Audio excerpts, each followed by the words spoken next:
Հարգելի հայրենակիցներ, հարգելի գործընկերներ, նախ մի քանի արձանագրում պետք անել։ Հայաստանի Հանրապետությունում որևիցե մեկը, որևիցե տեղ եկեղեցու հետ որևիցե խնդիր չունի։ Հավատքի հետ ոչ որևիցե խնդիր չունի, եւ այս խոսակցությունը վերաբերվում է հենց այն ամենակարևոր բանի առողջացմանը, որի մասին տարիներով, տասնամյակներով բոլորը խոսել են եւ բոլորը այս խնդիրների մասին խոսել են եւ հավասարության նշան դնել եկեղեցու եւ Կտրիչ Ներսիսյանի միջև կամ քեռակնոջ միջև, դրանք անարդար բաներ են։ Եկեղեցում կան շատ ու շատ պարկեշտ մարդիկ, բայց այդ մարդիկ հիմա գերու կարգավիճակ ունեն։ Դե գործող ինչ որ մարդ կա, որը որտեղ ղեկավար է, ոնց են երեկվա միտինգներին տարբեր կազմակերպություններից մարդկանց տանում, այտենց ստիպում տանում էին, այտենց էլ շատ մարդիկ ստիպված պաշտոնի կարգավիճակի բերումով գնում են եւ ներկայացնում են դա որպես եկեղեցու դեմ պայքար։ Եկեղեցու դեմ որևիցե մեկը չի պայքարում, հայ առաքելական Սուրբ եկեղեցին, մեր բոլորի եկեղեցին եւ դրա մեջ կասկած չկա։ Բայց այն մարդիկ, ովքեր որ առատավորում են, պետք է հեռանան եւ ես վստահ եմ, որ իրենք հեռանալու են։ Երեք պարոն Մինասյանը այստեղ ազգային ինքնության մասին էր խոսում եւ ընդհանրապես ազգային բառը շատ է սիրում ինքը, բայց եկեք հասկանանք այդ ազգային այնուամենայնիվ որն է այդ պատկերացումը, իրանց պատկերացումը եւ մեր պատկերացումը։ Մեր պատկերացման մասին մենք շատ ենք խոսել։ Դա ազատ անկախ Հայաստանի Հանրապետությունն է, իրական Հայաստանի Հանրապետությունն է, որով մենք անկախացել ենք եւ որով որ մենք ապրում ենք։ Պարոն Մինասյանի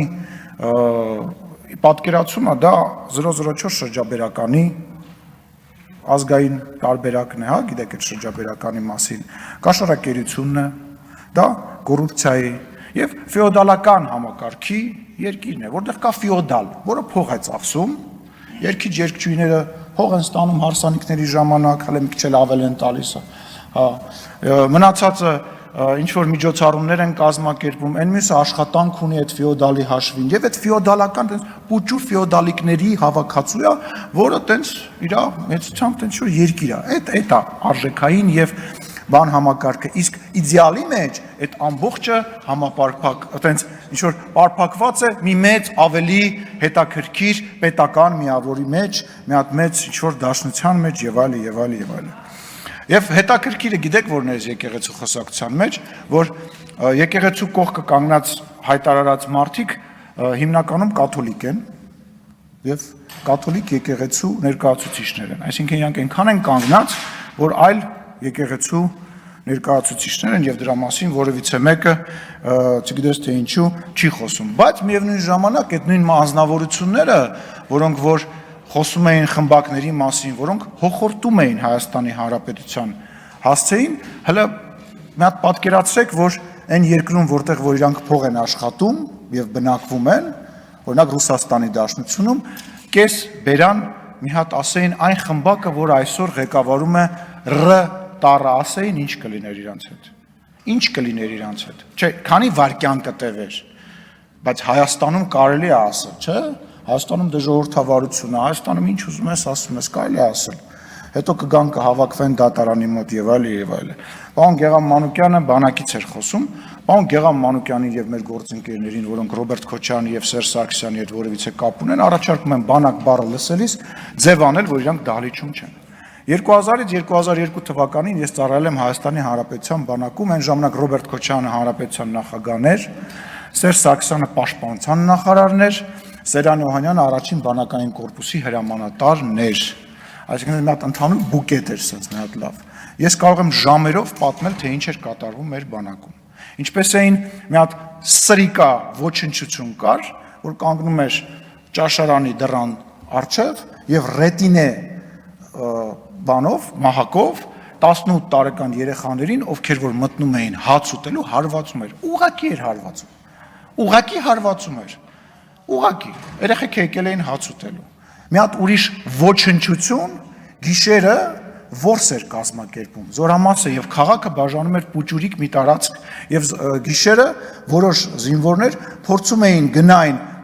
քաղաք, հոկտեմբերյան քաղաք, ուշադրություն, ուտելիք հայթայթելու։ Պատկերացնում եք, ուտելիք հայթայթելու ամենայն պատասխանատվությամբ։ Իսկ այդ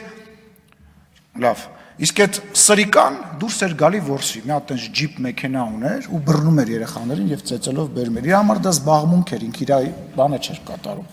Ինչ էին կերակրում,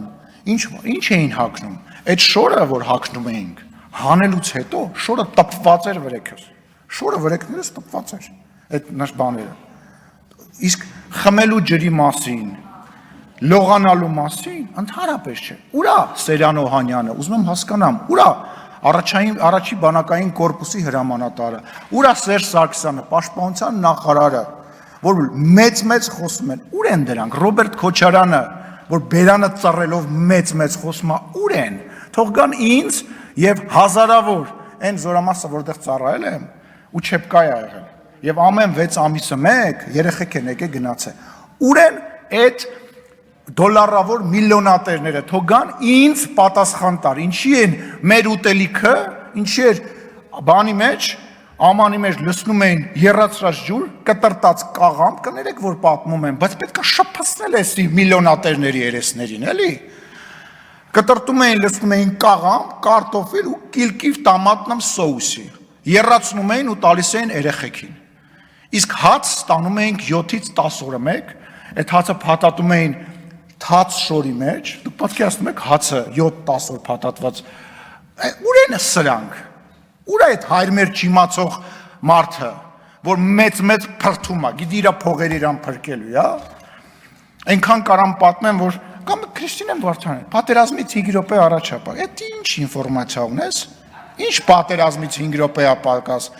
բան եք անում, ուղղություն եք ցույց տալիս, պատերազմից 5 րոպե պակաս չի, մի անհանգստացի, հետ ինֆորմացիա ուղարկի, ասա չանցավ, չկարողացա համոզեմ, որ պատերազմին 5 րոպե ապակաս մի կրակեք, մի հարցակվեք։ Տեղավորենք բանտերում, որ մեկ գիտենք տեղավոր է բանտերում, այնքան մարդ կա ստեղ բանտեր տեղավորելու համար, որ տենց քաղաքական տեղավորելու ուլներ, բանտերում տեղ չեր ելնի, բանտերում տեղ չեր ելնի, հերթով բոլորիդ կտեղավորենք բանտերում մարդկանց խափելու, ստելու ու ուրիշների համար աշխատելու համար։